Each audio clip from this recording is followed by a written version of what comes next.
తెలుగు, తమిళ, హిందీ చిత్ర పరిశ్రమలలో సుదీర్ఘ అనుభవం ఉన్న దర్శక నిర్మాత సత్యారెడ్డి తాజాగా ఓ భారీ బడ్జెట్ చిత్రంతో హాలీవుడ్‌లోకి ప్రవేశించేందుకు సంసిద్ధమవుతున్నారు. ఇందులో భాగంగా పాన్ వరల్డ్ సినిమాస్ అనే పేరుతో ఓ బ్యానర్‌ను కూడా రిజిస్టర్ చేశారు. హాలీవుడ్ స్థాయిలో నిర్మించే ఈ సినిమాకి అన్ని భాషల్లో కింగ్ బుద్ధ అనే టైటిల్ కన్ఫర్మ్ చేసినట్లు తెలిసింది. దాదాపు 25 ఏళ్ల క్రితం సర్దార్ చిన్నపరెడ్డి చిత్రంతో సినీ జీవితాన్ని ఆరంభించిన ఆయన ప్రేమికుల రోజు, హీరో కునాల్‌తో కుర్రకారు, రంగుల కళ, శంకర్ దాదా జిందాబాద్ ఫేమ్ కరిష్మా కోటక్‌తో పాటు పలువురు ప్రముఖ హీరో హీరోయిన్లతో 55 చిత్రాలకు దర్శక నిర్మాత, హీరోగా వ్యవహరించి తనకంటూ ఒక ప్రత్యేక స్థానం సంపాదించుకున్నారు. ఓవైపు దర్శకుడు, నిర్మాతగా, అలాగే నటుడిగా తన అభిరుచిని చాటుకుంటూనే నిర్మాతల మండలిలో కూడా కీలకంగా వ్యవహరిస్తూ ఉంటారు.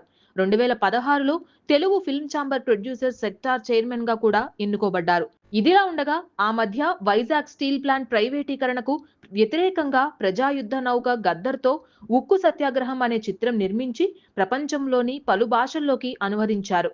ఈ చిత్ర నిర్మాణంలో అనేక మంది రష్యా, అమెరికాకి చెందిన హాలీవుడ్ యాక్టర్లతో పనిచేస్తున్నప్పుడు నెక్స్ట్ ప్రాజెక్ట్ హాలీవుడ్ స్థాయిలో చేయాలని అప్పుడే నిర్ణయించుకున్నట్లు తెలిసింది. ఉక్కు సత్యాగ్రహం చిత్రకథలో వైజాగ్ స్టీల్ ప్లాంట్ నిర్మాణానికి టెక్నికల్ సహాయం చేసిన రష్యన్లను కలిసే ముందు అప్పట్లో గద్దర్ ఆదేశాల మేరకు ఆయన ఇచ్చిన ప్రేరణతో బుద్ధిజం పైన హాలీవుడ్‌లో ఓ సినిమాను నిర్మించేందుకు సన్నాహాలు చేస్తున్నారు. ఈ సందర్భంగా సత్యారెడ్డి స్పందిస్తూ ఈ తాజా చిత్రం షూటింగ్ లొకేషన్ల కోసం ఇప్పటికే America, China, Tibet, Nepal, Thailand, Singapore, Malaysia తదితర దేశాలు పర్యటించామని చెప్పారు.